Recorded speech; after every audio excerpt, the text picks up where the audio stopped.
Kita harus merinci bagaimana membuat Indonesia menjadi negara superpower pada tahun 2045, di mana sampai saat ini siapapun yang mau menjadi RI 1 yang sedang menari di panggung media dengan kegenitan nampang agar populer, mereka belum menunjukkan apapun rencana ketika mereka nanti jadi RI 1. Nanti mau dibawa kemana negara ini pun tidak pernah dikatakannya. Bahkan pengalaman yang lalu-lalu sampai ketika menjabat pun masih bingung. Saat ini yang mereka lakukan hanya liputan receh. Mereka naikkan ke sosmed atau bawa tim media kemana-mana untuk disiarkan agar menjadi populer dan terkenal. Namun yang ada, kegenitan tersebut terlihat jadi biasa saja, bahkan cenderung membosankan. Malahan meniru cara Pak Jokowi di tahun 2012 dan 2013 tersebut yang sampai saat ini dilakukan. Itu aneh. Mereka meniru gaya populerisme tersebut yang ternyata cocok di Pak Jokowi, namun dipakai yang lainnya ya agak waku, gak pas begitu. Kalau Newman bagaimana? Kita tidak menyibukkan diri dengan panggung keterkenalan fisik, tetapi mengisi otak kaum new mind dengan informasi dan keilmuan. Konsep bernegara kita ketika mandat didapat, salah satunya adalah negara akan membuat infrastruktur jalur transaksi baru. Ibarat di tahun 1964 di mana pemerintah kala itu di zaman Lyndon B. Johnson memerintahkan DoD atau Department of Defense untuk membuat alat komunikasi baru di luar kabel atau di luar PSTN yang selama itu dipakai hampir sudah 50 tahun. PSTN adalah sambungan kabel untuk telekomunikasi, untuk telepon. Lalu di tahun 1969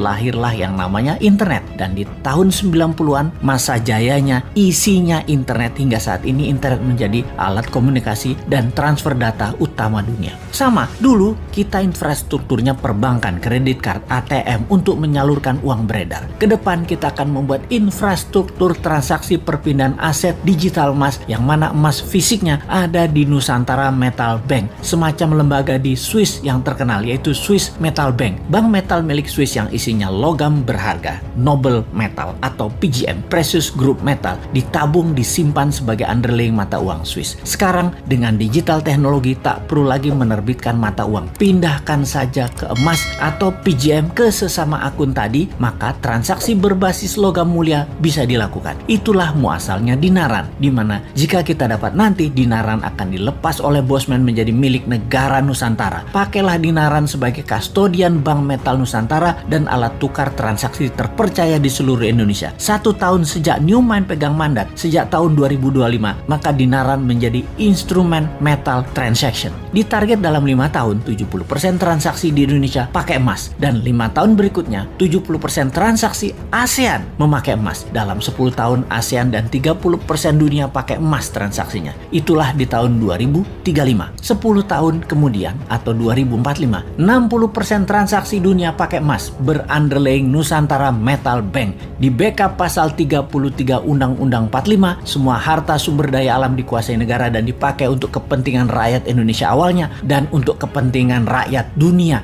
berikutnya. Beda ya dengan old mine. Aset sumber daya alamnya didagangin sama Tiongkok dan Amerika. Ya, cemen banget dah mereka. Tapi mereka populer. Buktinya berkuasa dan bisa terus berkuasa karena rakyat suka cara mereka bernegara.